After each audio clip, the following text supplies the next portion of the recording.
Bonjour à tous, merci d'être là.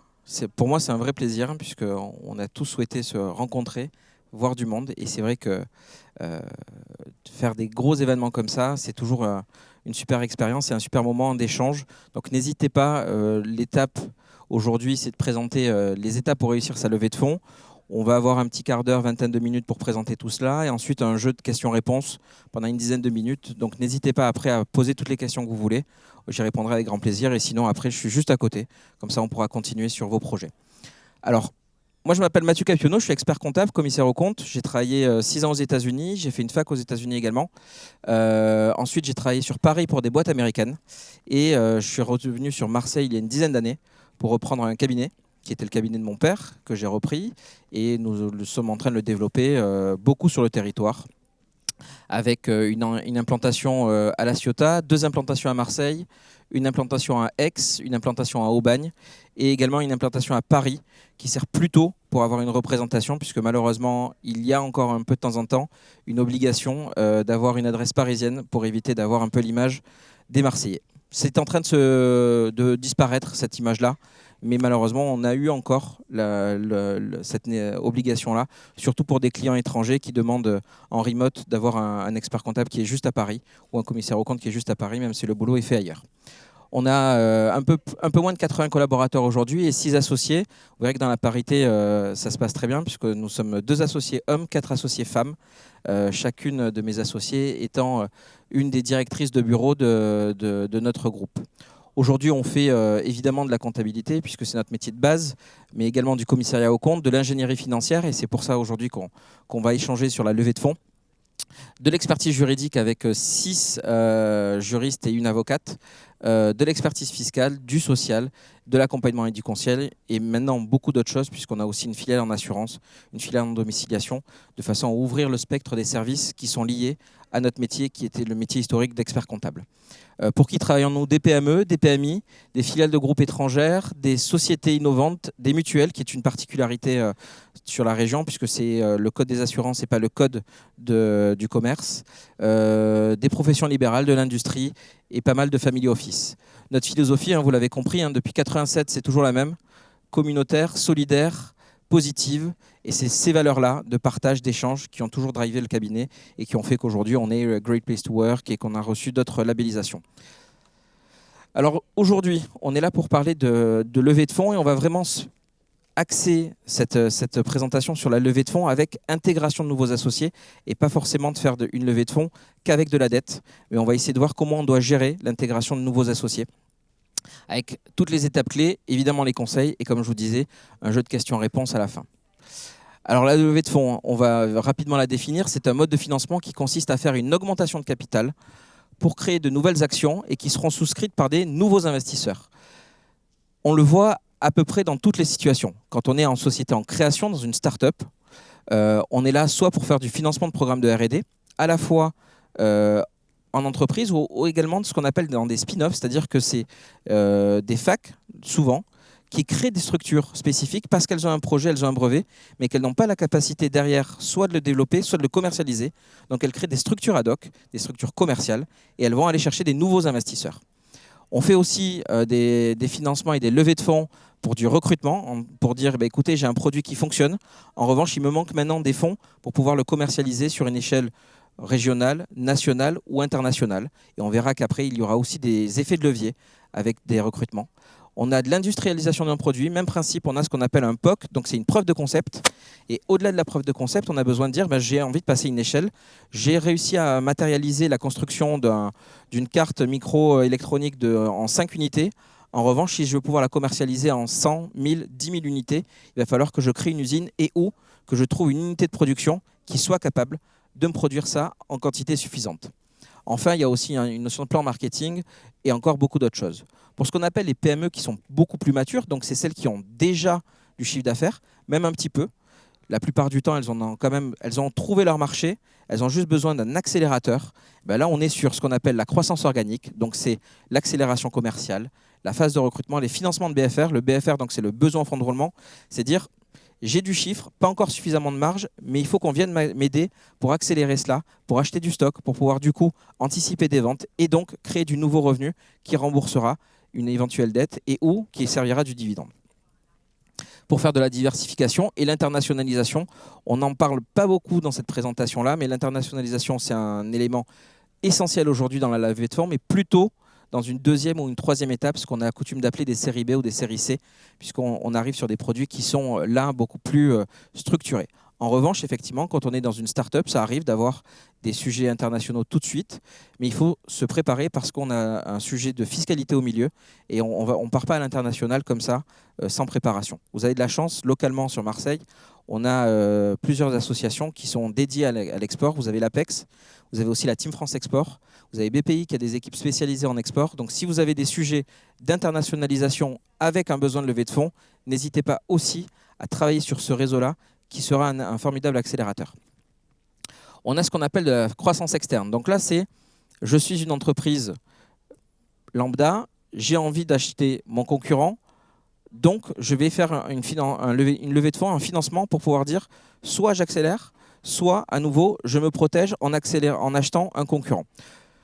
Il n'y a pas que concurrent, il y a aussi, vous verrez le deuxième élément qui est l'intégration amont ou aval de la chaîne. Je viens sécuriser mon circuit de production. Même principe, je suis en microélectronics, j'ai besoin de sécuriser mon amont parce que je suis distributeur ou je suis intégrateur, mais je n'ai pas la capacité aujourd'hui de produire et donc je deviens toujours dépendant de mon fournisseur.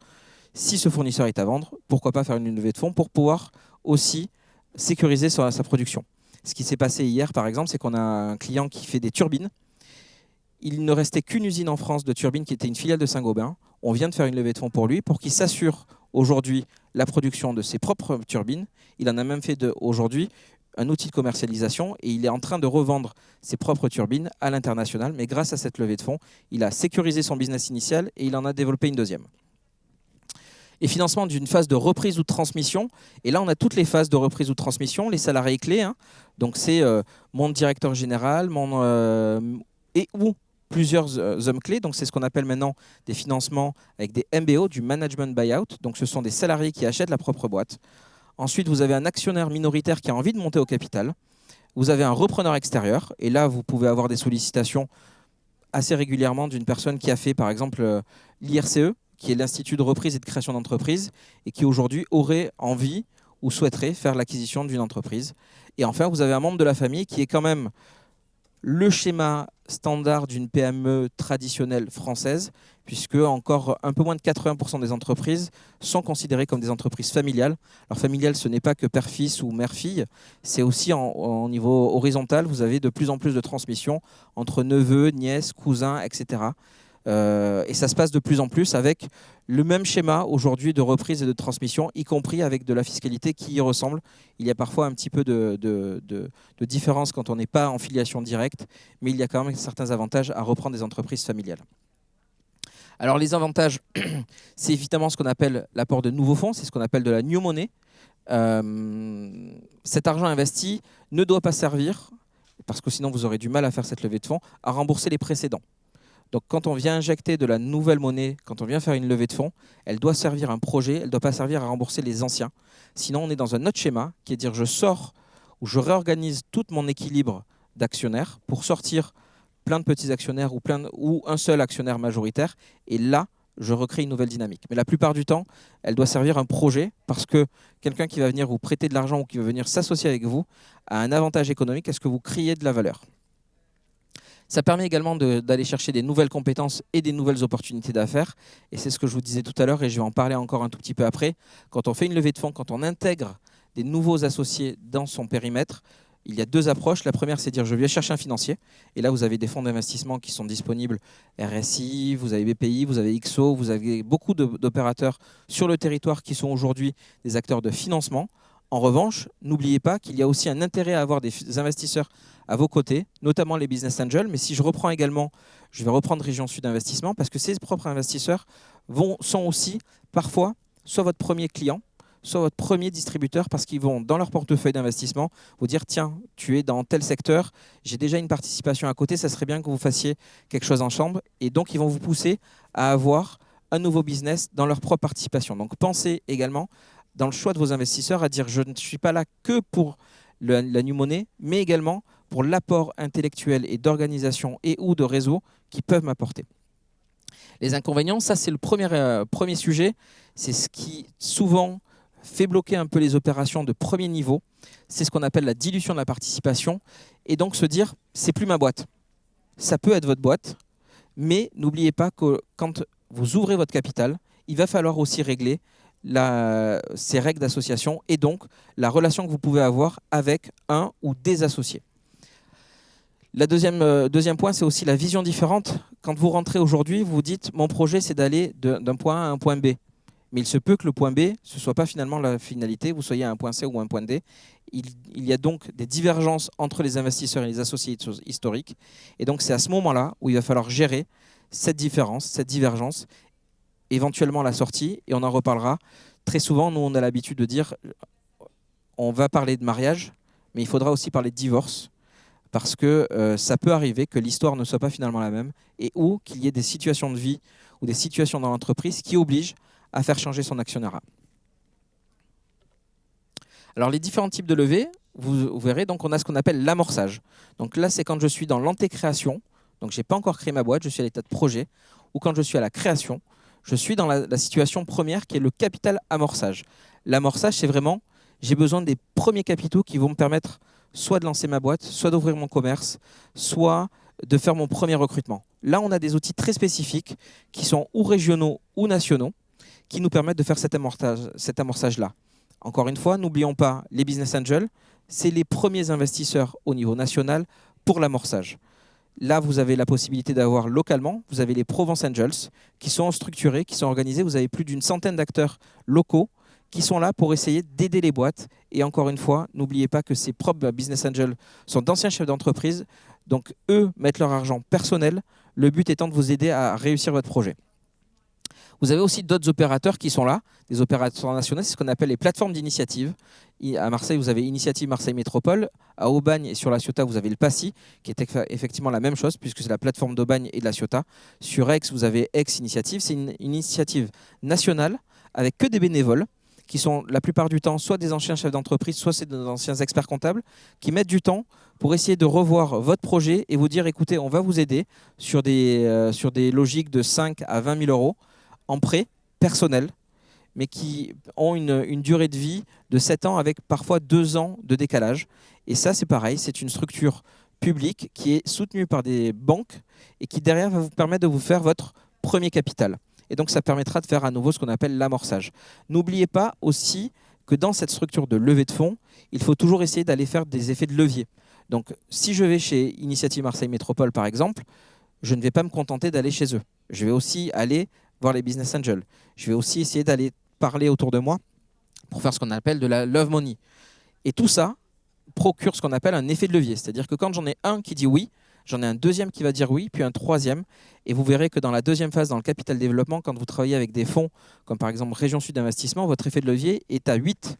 Donc quand Région Sud Investissement met 100, vous avez la possibilité d'aller jusqu'à 800 de plus avec d'autres opérateurs. Ça, c'est pour la phase d'amorçage. La phase de développement, donc c'est là où véritablement on va entamer des levées de fonds qui sont la plupart du temps beaucoup plus conséquentes. Là, on vient de finir l'analyse hier des levées de fonds connues sur le territoire sur le premier semestre. La moyenne des levées de fonds en région sud est à 14 millions d'euros.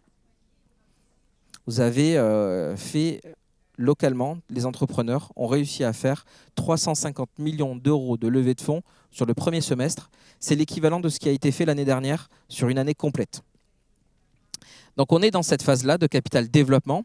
Et là, le capital développement, c'est ce que je vous disais, il doit servir à développer la boîte, dans tous les sens du terme, dans l'industrialisation, dans la commercialisation, dans l'internationalisation. Et c'est là où la plupart du temps, vous allez commencer à rentrer avec des produits qui sont un peu plus complexes, à la fois des obligations, à la fois du financement, à la fois de la dilution, et où il va falloir commencer à gérer un comité de direction, parfois un comité stratégique, parfois un comité scientifique. Mais vous allez être à la fois seul, mais en même temps accompagné, et il y aura plusieurs maîtres à bord, puisque vous allez avoir après une capacité à avoir un directeur général, un directeur financier et autres. Donc on rentre dans des phases où vous allez avoir des multiples étapes de levée de fonds, des séries A, des séries B, parce qu'en fait, on a besoin de qualifier cela parce que vous pourriez tout à fait avoir une levée de fonds avec ce monsieur-là, et je vais avoir une relation avec ce monsieur, et puis après avec madame, je vais avoir une autre relation parce qu'on aura eu une première levée de fonds, et la vérité avec ce monsieur n'est plus la même qu'avec vous. Donc on aura des histoires différentes, et c'est avec ces histoires-là qu'on va qualifier les types d'actions que l'on va avoir. Donc une série A et une série B. On en reparlera un tout petit peu après. Voilà, donc ça, c'est les étapes essentielles. Donc identifier les investisseurs et les fonds, l'histoire commence maintenant. C'est-à-dire que ce n'est pas l'argent qui va faire le projet, c'est le projet qui fait l'argent. Si aujourd'hui, vous n'avez pas une bonne idée, si vous ne la portez pas, vous pourrez aller voir tous les investisseurs que vous voulez. Vous pourrez faire peut-être une première levée, mais vous n'arriverez pas à passer à la deuxième. L'enjeu, c'est de dire, est-ce que vous croyez en votre projet? Est-ce que l'équipe derrière vous, parce qu'on est de moins en moins dans une structure où il n'y a que de l'information descendante et qui doit être unipersonnelle. Le pitch, c'est aussi de dire aujourd'hui, je suis entouré d'un super directeur commercial, je suis entouré d'un super CTO qui a telle expérience, ou j'ai constitué un comité des sages, ou on l'appelle comme on veut, avec des bénévoles qui sont un ancien directeur de ceci ou une ancienne directrice de cela, qui sont simplement venus pour venir nous aider et nous apporter une valeur ajoutée parce qu'aujourd'hui, on est trop jeune, on est trop petit, ou on n'a pas l'expérience pour. En revanche, on a quelqu'un ou on a des personnes qui croient en notre projet. Donc ça, c'est très important parce que dans l'histoire que vous êtes en train de raconter, ce qu'on appelle souvent le storytelling, dans l'histoire que vous êtes en train de raconter, il y a vous qui allez l'incarner, mais il y a aussi votre écosystème, votre environnement, ce qu'on appelle des parties prenantes. Le plus dur là-dedans, et que dans toutes les phases, c'est toujours de trouver le premier. Puisqu'en fait, la plupart du temps, tout le monde va dire « Ok, moi, je suis prêt à investir chez toi, mais j'aimerais bien qu'il y ait monsieur qui investisse aussi. » Et en fait, le plus dur, c'est de dire que madame doit investir d'abord. Si madame investit, monsieur va investir, et après, madame va investir. Tout le monde se regarde très souvent, et vous verrez aussi que quand vous allez rentrer dans des sujets de levée de fonds, il y a souvent des conditions, notamment quand vous travaillez avec des acteurs qui sont ou privés ou financés par le public, qui nécessitent, voire même avec BPI, qui nécessitent d'avoir du co-investissement et donc d'avoir quelqu'un d'autre qui prenne le risque avec vous. Donc le plus dur, c'est d'en avoir un au départ qui dit oui. Ensuite, on passe à l'étape de due diligence. Due diligence, c'est dire « Ok, je viens de vous faire mon pitch, ma boîte est fantastique, j'ai envie d'investir avec vous. Pour autant, il faut quand même vérifier ce que vous m'avez dit. Je vous crois, et je n'ai pas de souci pour vous croire, parce que sinon, je ne viendrai pas investir avec vous. En revanche, les chiffres aussi doivent refléter ce que vous êtes en train de dire. Donc, on va nommer des experts comptables, des commissaires aux comptes, des avocats qui vont aller éplucher vos comptes de résultats, votre bilan, vos transactions, vos contrats commerciaux, vos accords avec vos associés précédents pour vérifier si tout va bien et ou si dans la structuration que vous êtes en train de faire, il n'y a pas quelque chose qui doit être préparé. Et la plupart du temps, c'est comme ça que les fonds le préparent, c'est dire fais-moi d'abord un état des lieux de ce qui se passe et ensuite, surtout, donne-moi une feuille de route pour l'après. Parce que si tu m'expliques que tu vas industrialiser ma boîte, pas de souci, mais est-ce que la convention collective est bonne? Est-ce que tu as préparé le terrain au niveau des salariés? Est-ce que la formation initiale a été préparée? Est-ce qu'on a des sujets de TVA? Est-ce qu'on a un sujet de financement de BFR? Voilà, tu nous prépares toute cette liste et à partir de là, au moment où on investit, derrière, on peut dérouler un plan d'action. Ensuite, il y a tout ce qu'on appelle la négociation et la lettre d'intention. C'est un élément qui est clé, c'est-à-dire qu'on a passé l'étape de « tu me plais », on a passé l'étape de j'ai vérifié que tu me plais ». Et donc maintenant, on va commencer à rédiger un contrat. Et c'est là-dedans que l'investisseur va dire « écoutez, votre boîte pour moi vaut X, je vais investir tant. En revanche, je mets des conditions à cela. Je mets des conditions de financement, je mets des conditions parfois d'accréditation, parce qu'on a des clients qui, par exemple, travaillent dans certains secteurs et vous avez besoin d'être accrédité par des ministères ou par des organismes tiers qui vous permettent d'agir. Et donc, c'est là-dedans que l'on va avoir ce qu'on appelle une lettre d'intention, donc la LOI, qui va reprendre toutes les conditions et qui mettra, par exemple, des conditions suspensives d'obtention de crédit, d'obtention de levée de fonds, d'obtention, peu importe les raisons, mais c'est ces conditions-là qui permettront d'agir derrière. Quand on en arrive là, on va lancer le processus de souscription. Donc, on va dire, très bien, je suis d'accord sur tout. Mettons en place la souscription. Donc, on va avoir des bons de souscription. Donc, les personnes qui ont 10 qui souhaitaient investir dans la boîte vont faire les premiers virements. On laisse une période de transaction pour que tout le monde puisse opérer ces virements-là. On ferme cette période-là et au moment où on ferme, on passe à l'Assemblée générale. Donc l'AGE, c'est une Assemblée générale extraordinaire parce qu'il n'y a que l'Assemblée générale extraordinaire qui a le pouvoir aujourd'hui d'acter une augmentation de capital et l'entrée de nouveaux associés. Donc je fais une Assemblée générale extraordinaire qui va intégrer l'ensemble des souscriptions qui ont été réalisées et qui va entraîner du coup le changement de statut de cette entreprise-là. L'intégration des nouveaux associés, l'intégration des rôles, parfois l'intégration de nouvelles personnes aussi dans un comité de direction. Et aussi, la plupart du temps, un changement d'organisation. Et c'est là où on va acter qu'il y a un pacte d'associés, c'est là qu'on va acter qu'il y a un comité de direction, c'est là qu'on va acter qu'il y a un comité scientifique. C'est à ce moment-là que l'Assemblée générale étant souveraine, c'est l'entité la plus souveraine au niveau de la gestion de l'entreprise qui va acter l'ensemble de ces changements-là. Ensuite, on va avoir la délivrance du certificat du dépositaire et on ira jusqu'à la formalité puisque signer, c'est une chose et après, il va falloir le faire savoir. Donc, on a toute une démarche à faire auprès du greffe pour que ces informations-là soient rendues publiques. Alors, pour bien préparer sa levée, effectivement, il faut rappeler que lever des fonds, ce n'est pas une fin en soi. Et c'est ce que j'ai dit tout à l'heure. Le but n'est pas de lever 100. Le but est de dire, est-ce que mon projet vaut 100, 110, 120 ? On voit beaucoup d'opérations et la plupart du temps, les opérations qu'on peut facilement imaginer, c'est ce qu'on voit dans les crowdfunding. Mettez-vous ça en tête. Je suis en crowdfunding, je lance une opération pour vendre des savons écologiques. J'ai besoin de récolter 200 000 euros. Donc mon objectif, c'est 200 000 euros. Je fais une campagne de crowdfunding, je suis à 400, 500, 600 000 euros. J'ai fait donc plus de pourcentage que ce que j'ai réalisé. C'est exactement ce que l'on vient de faire. C'est-à-dire que je souhaitais lever 200, mais en fait, mon projet et la manière dont j'ai présenté mon projet vaut plus que ce que je vous ai présenté. Donc, j'ai été capable de lever beaucoup plus. C'est exactement ça. Quand on dit que le lever des fonds n'est pas une fin, c'est surtout le projet qui va permettre de lever des fonds. Bien cibler ses investisseurs, je le répète, mais aujourd'hui, l'enjeu, c'est de ne pas trouver simplement un financeur. C'est de trouver quelqu'un qui va se mettre à côté, pas à votre place, c'est très important. C'est quelqu'un qui doit être à côté de vous et qui va vous aider, qui va vous accompagner dans votre stratégie. Estimer la durée de l'opération. Effectivement, si on est dans une deuxième phase, à savoir non pas l'amorçage, mais plutôt le développement, on est dans des phases qui s'étalent de 2 à 1 an. La plupart du temps aujourd'hui, pour des opérations de série A et de série B, donc quand on commence à lever entre 500 000 et plusieurs millions, on est plutôt dans des phases qui durent 5, 6, 7 mois.